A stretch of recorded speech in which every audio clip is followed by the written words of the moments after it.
Hi everyone, my name is Johannes and I'm going to be presenting on the etiquettes of telephone and just how to secure my job.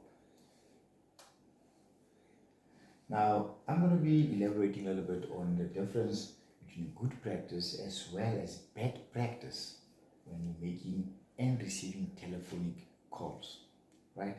So we're going to start off, remember now in any type of business or even corporate environment, it is telephonic etiquette is very essential element in the business. As it says here, your service to your clients, respective clients, with the best impression and best professionalism that you can. Now, small details like answering your telephone on time, not making sure it's not ringing for too long, and things like communicating in a professional manner and giving your undivided attention to your caller. They might sound like small details, but they are of paramount importance. It's a very good practice as opposed to a bad practice where an employee can show inappropriate as well as unprofessional behavior, such as not answering calls, abandoning calls, etc., as well as transferring calls incorrectly. I mean, receiving a phone call, for example, transferring to an incorrect department, it already shows a lack of professionalism, and there you lose your client in that fashion.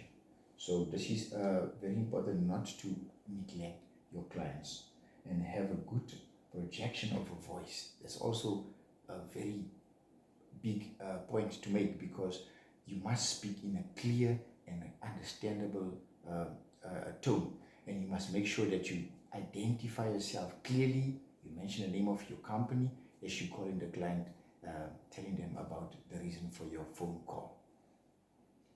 Now, having a good projection of your voice, I've already mentioned that it is very important, because you want to make sure that your client really clearly understand who you are, where you're calling from, and what's the reason for your phone call. Now, my knowledge that I have accumulated in my studies through the institution of Boston has put me in a pole position for this very position that I've applied for and that I'm interviewing for. Now, an analysis of the 4 convergent thinking tools that you can narrow down various proposed solutions to a problem. I'm just going to speak on that quickly and briefly. Now, it has 4 components when you look at this particular aspect. First one is what I'm talking about is HEATS. This is the tool used by using a pen to identify options from the data of a body of knowledge that is of interest, right? So this is a very useful way to compress many options in a more manageable scope. And then we have the clustering, of course. Moving on to the card sort. This is now where your possible solution that you are up for consideration are written in a card or piece of paper, and a number of the most desirable to the least desirable.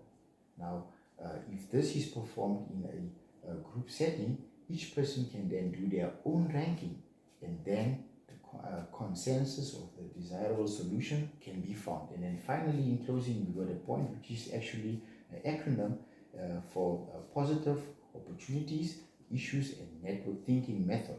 Now, you also make a list of the pluses, then the opportunities or the potentials, then the issue, the concerns expressed as a problem statement, and finally, the new thinking on how to overcome the very issue. Now, this is my presentation very briefly upon this job application, and I hope that you reconsider or consider your decision very wisely, and then you bring me on board. Thank you so much.